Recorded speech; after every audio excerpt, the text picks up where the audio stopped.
of Mays High School. And so one of the questions that I do think is appropriate is when changes are made at school levels, administration, those type of things, how is the community communicated with, and what is their availability for input and decision making? And I'm not sure if you can decide who to answer the questions and then go to a particular person. I'll take that one since District 5 is my district, and I know that it's starting this way. The board members cannot,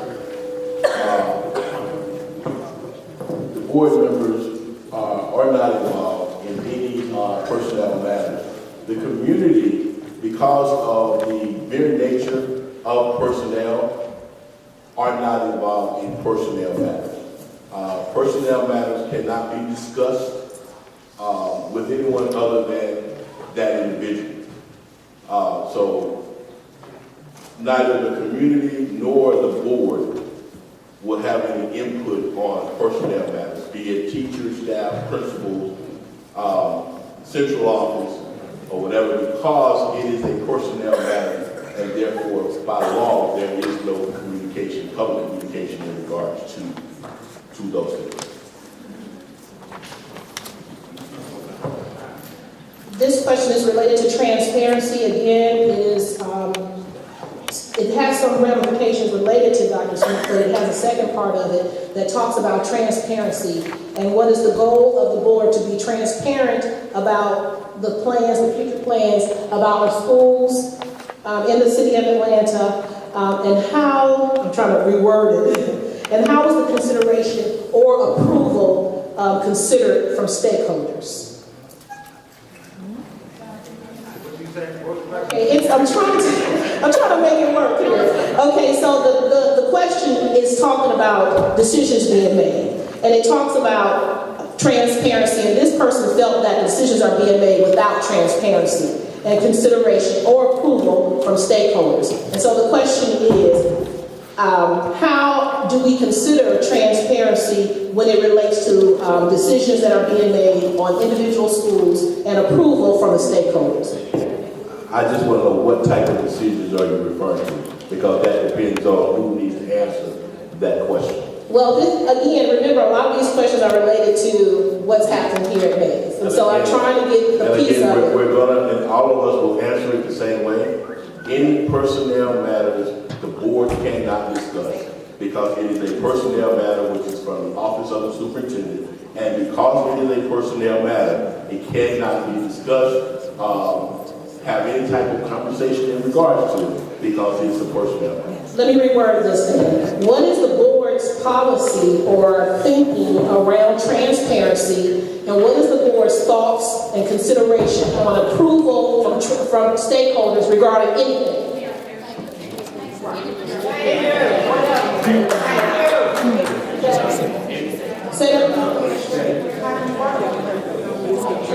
Yeah, so I can tell you that this board is very committed to being transparent, being open and honest and communicating. I think this board, more than any other board before, welcomes communication and wants to communicate with you.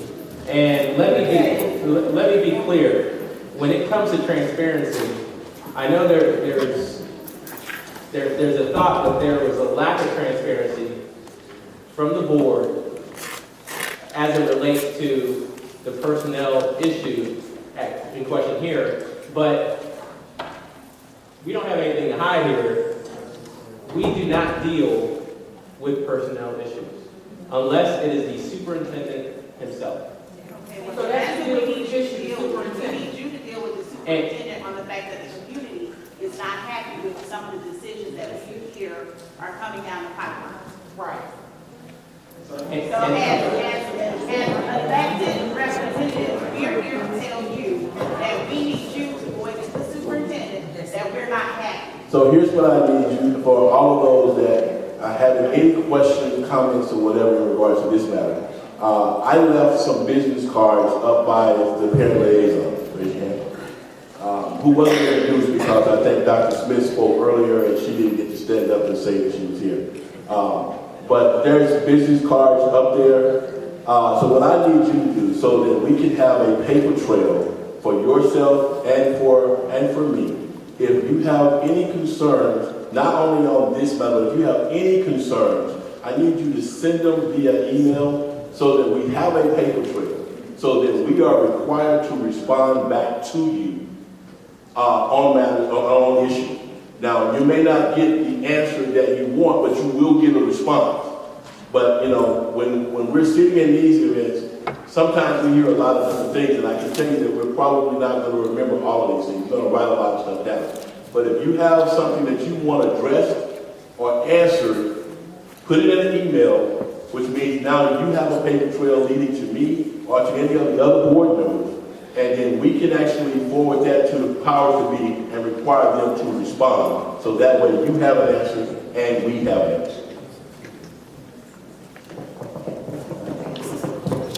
And I know that doesn't clearly address the issue of transparency for all situations, whether it's with administration or not, or personnel or not. But one starting point that we can do, and what I intend to as chair of the policy committee, is actually when I mentioned earlier reviewing those policies and make sure that the tone of those policies does in fact include family and community engagement, which is what it has not included in the past. So to give you guys a brief background or just a brief understanding of what the process looks like, the board will create an overarching policy, and it's for the administration to create the regulations or how to regulate that policy, which is the guidelines. So we create the big umbrella, but the superintendent and the senior cabinet actually creates the guidelines of how to implement that policy. So on the policy committee, one of our goals is to make sure that there is a tone of including community and family voice and engagement in those policies. So when the regs are written by the senior cabinet, which we as board members will overstep our boundaries if we control that part of the process, we still are achieving that mission, so that way our community members and our families, when you have an issue and don't know how to address it, you go to the policies and regulations of the state how to actually get that done. And that's what we intend to do. We intend to, my goal as chair is to make sure that our policies, number one, are user-friendly and it can be easily comprehended by anyone who reads them, which has not been the case in the past. As an attorney in educational policy, that is how you get the work done. And so that's one of our goals in ensuring transparency, so that you know how to get the process done. The biggest thing on how you can also ensure transparency and hold us accountable is our accessibility. And as Jason and Stephen let us know exactly what's going on and create the trail of communication, so it's not a surprise to anyone. And because the issues that we are hearing are complete surprises to us. Keep the mic, Shay's next question is policy. They would like to know or hear a detailed explanation on how a policy is revisited. The detail? A detailed explanation on how a policy is revisited. Oh, it's really easy. If you go to the policy manual, the APS policy is broken up in different sections. So say we wanted to review superintendent or administrative duties. As chair and as committee, we will agree to review those policies. And go through the actual process. Like I stated earlier, the last board has over 358 different policies that overlap in so many ways. So now those policies have been condensed to roughly about 60. It makes it easier. We created an action plan where the board is actually going through each one of those sections very carefully, and that calendar will start this month. One other goal of the committee is to make an at-a-glance sheet that makes it readable and easier to communicate to everyone, so that policy questions are not just addressed to the policy committee or to C administration, but that everyone can assess it. It's one thing to assess. It's one thing of accessibility. It's another thing of readability. The one thing about policies, if they're too complex and too convoluted, you lose your audience. And so we want to get to the point where our policies are easily to convey to the community and to the public. That will ensure transparency. This question is for, I think, because it's budget related. And the question is around applying, having the ability for flexible positions in the school level budget. I'm sure you know what we're talking about by being a teacher, but there are oftentimes it's not balanced. And Errol has spoken about that. This place may have 150 SST people to be on it. This one may have 50, but both schools have one SST coordinator. So how can you address that issue as it relates to flexible planning within the budget so that principals have the option to hire people later when they see the need? Yeah, the first thing that came into my mind was that Leslie and I met with Danielle Battle, who's the executive director of the South region last week, and we were having a conversation about how this district has 23 social workers who responded to 18,000 referrals last year. And how the way we allot social workers right now is that they share schools, and that this one particular social worker happened to share a school where each school had 570 referrals alone. That's madness, right? This board is aware that I think shares the philosophy that decisions are most effective when they are made by people who are closest to kids. And we want to have this budget process serve as a way of getting our budget closer to being a reality, or closer to that reality, because it's not yet. When I think long term, I think about the conversations that we've had with the superintendent search committee and as a board in terms of who we're looking for in a superintendent, and that's someone who shares that belief. The decisions are made when they're closest to kids, that money needs to be pushed closer to students, and that how we do that might not be money coming into a great big giant pot downtown and then being distributed, right? It might be following students. It might be we assign different weights to students based on their needs, right? Special needs students need more money, right? Kids from low-income communities need more money. And so all of those are going to be conversations that we have both during this budget cycle, but also in the future, as we look to think strategically about how the APS budget 2, 3, and 4 years from now looks radically different and is one that is much more focused on pushing dollars directly down the kids than it is right now. It's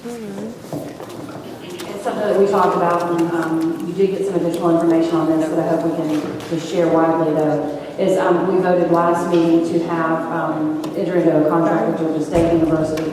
They're actually, we're developing a partnership that is going to look at educational research, but a big piece of that, component of that they're looking at right away is an equity audit. So looking at our system as a whole and how do we distribute our resources, how do we spend our money, how do we, where are our teachers going, those kind of things, which is completely aligned with all this.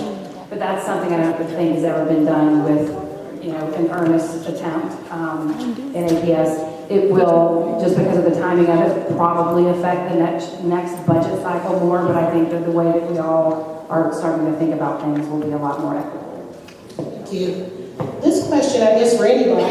This person says, you seem to be a uniform board. What assurances do we have as parents that we will believe that you will stay that way? And secondly, how can the parents on the south side of town be assured that we will receive our fair share? I'm sorry, there was so much giggling. I didn't hear the second half of that question, but let me start with, go ahead, can you? Look, I'll just read it, and the second half is, how can the parents on the south side of town be assured that we will receive our fair share? Okay. Well, the first thing is that we are not a uniform board.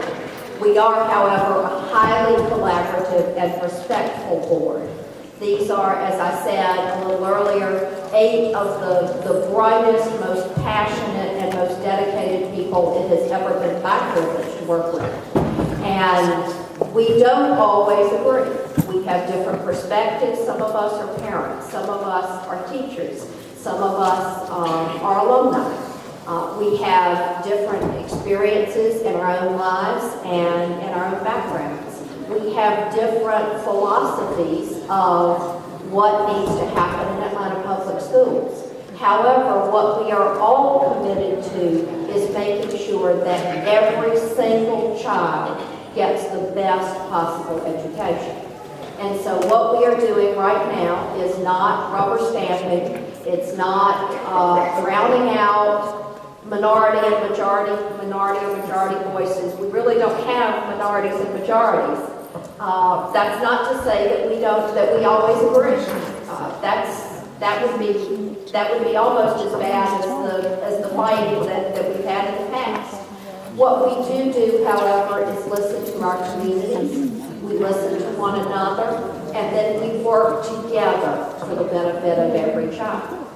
As far as the second question, because we are working together for the benefit of every child, we are going to make sure that nobody gets left out. Not the South or the North or the East or the West, because a kid's a kid. And we need to make sure that every kid gets the service that they deserve from Atlanta Public Schools. We need to make sure that every parent gets the service that they deserve from Atlanta Public Schools. Every employee, the list goes on and on. But the theme here is that we are working together. We are not always in agreement, but we are committed to listening and learning from one another so that we can work together for every child. Thank you. This is about testing in the classroom. As we move forward, how will this board be able to better avoid another cheating scandal? This person goes on to say, my 84-year-old grandmother only completed 8th grade and can stand toe-to-toe with any 12th grade today. And she was not tested as much as our children are today. How can we get more teaching into the classroom and worksheets out?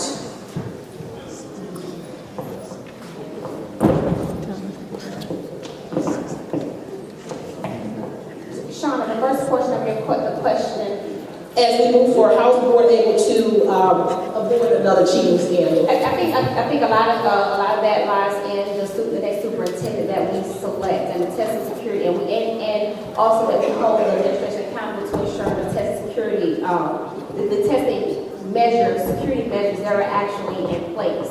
And with that, and I think Les alluded to it earlier with the accountability committee, making sure that actually takes place. But also as board members, it begins with us and rebuilding an entire new culture of listening and collaborating with our community and the best interests of our students. And so if we as a board can focus on rebuilding a culture of collaboration and a new environment for Atlanta Public Schools, then the question of testing security and ensuring our children have the best education or questioning that ability will not exist. What was the second? And that one was about how do we get more learning and teaching in the classroom and worksheets out. As a former teacher, and still as a teacher, I think this is just going to be for me professionally in the classroom. I was just always taught that you never resort to worksheets for the simple fact of the way our children learn and understand the different modes of learning and the way they learn. And also you have culturally relevant pedagogy that need to be in practice in your actual teaching style. So when you think about that question, you want to, as a board, we need to consider, and we also need to evaluate the professional learning opportunities that we're offering our teachers. Have we actually went outside of the circle that we always go into in regards to opportunities and look at those different professional learning opportunities that will give our teachers those opportunities to decide what type of professional development that I need, not one that is mandated to me. And so I think that's another thing as a board that we express is the need to really recruit, retain, and cultivate great quality teachers and retain our great talent here for APS. Thank you. This one is around decisions. Somebody just asked, can the board ask the administration to wait on major decisions until the new superintendent is hired? That's the question. Yeah, no, we can ask, Well, it says major decisions, so I just want to make sure. Yeah, depends on what major decisions are. I think no major decisions are actually being made. The ones that are being, the decisions that are being made are the ones that actually need to take place. We are in an early planning stage in regards to our budgeting so that our leadership and administration can be able to recruit teachers earlier than we have in the past. Honestly, it wasn't an excuse that we had principals that were hired in the end of June, early July, and we're expecting for them to be prepped, ready to go at the beginning of August. And so I definitely think that that's an direction that we're moving. I think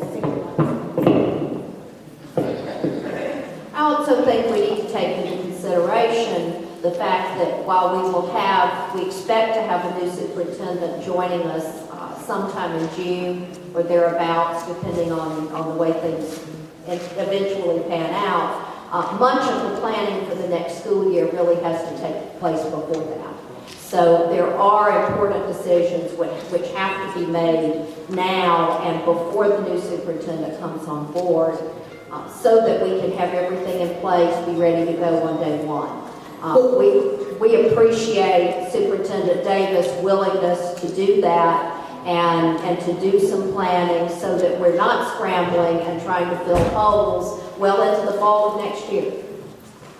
This question piggybacks on what you just said, Cynthia, and it's around transitioning. And how are you all working with the superintendent to transition to make sure that there are less disruptions in the classroom and in our schools for the new superintendent? And how will we allow the new superintendent to make some of these important decisions that possibly, I guess, they feel that the superintendent is making now as he's leaving out the door?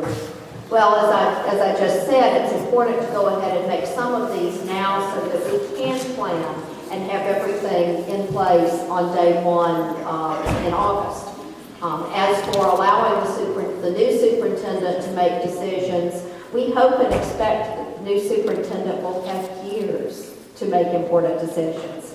And what we're trying to do right now is build some continuity so that the new superintendent doesn't come into the kind of chaos that Superintendent Davis, quite frankly, was forced to walk into, where he didn't have an early transition, he didn't have an opportunity to sort of ramp up to the job slowly.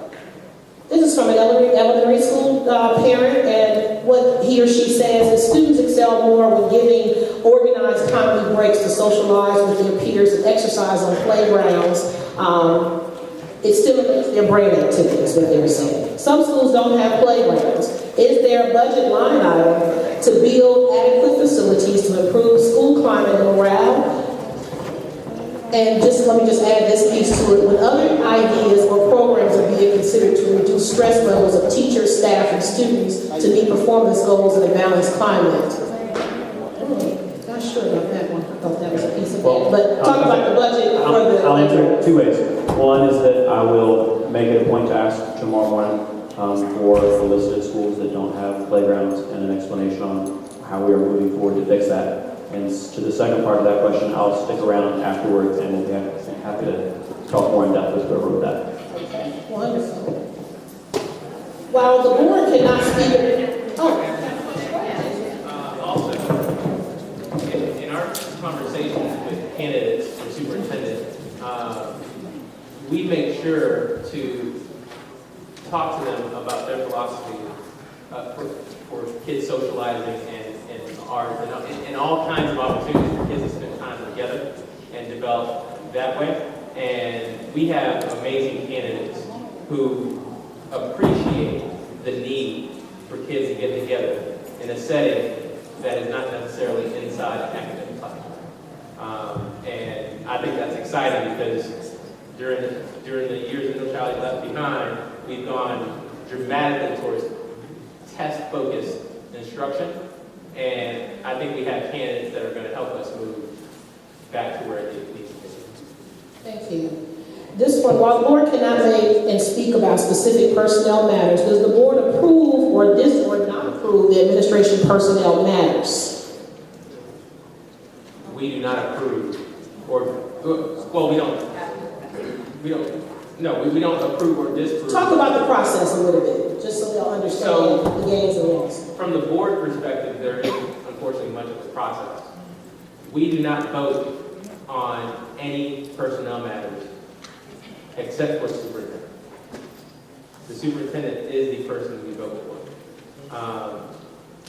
We do gains and losses, but when it comes to making specific decisions on personnel, we do not have a vote in that. The superintendent is the sole person responsible for making those decisions. So when it comes to approving or disapproving or denying or rejecting a personnel decision, we do not get involved in that. Some people, for whatever reason, are afraid that this school board appears to be charter school friendly. Can we talk a little bit about the fact that in the near future, Atlanta Public Schools will have to decide what operating system it will move to, and two of the choices, at least two of the choices thus far, are related to charter schools. If we can talk a little bit about what you all's thinking is on that, and how will you prepare yourself to make the best decision as it relates to Atlanta Public Schools and the achievement of students. Well, I can tell you that my focus is on improving the traditional schools we have in our system. Because if our traditional schools are not performing at a high level, our school system is not performing at a high level. So we have to focus on the schools that we have now. That being said, and I'll let my colleagues elaborate on that, but I do want to make a distinction between being charter school friendly and the different governance models that we have to vote on by 2015. Not all these systems necessarily mean that we're going to have a whole bunch of charter schools in Atlanta Public Schools. If you convert to a system of charters governance model, which I can tell you I do not support, that would make every single school in Atlanta Public Schools a charter school. If you go to a charter system, it does not mean that every school in APS will be a charter school. What it means is that APS itself will be a charter school system, meaning that they are releasing themselves from a lot of the rules that the state has. And it's a really weird proposition. It's basically the state telling school systems, if you don't want to listen to our rules, go to a charter system. That's all that means. Higher accountability. You have accountability. If you don't give us results, better results, we'll take the flexibility away from you. But you get flexibility. For example, and this is a very important example. Under a charter system, what the school system can do, and we all talk about pushing decisions down to the school level. Under a charter system, we can have Mays High School, the leadership, the community, decide the curriculum in the school. We could also have the flexibility. Let's say we have an athlete who's a star athlete, basketball, football. He plays sport, or she plays sports all day, every day. Right now, that high schooler is required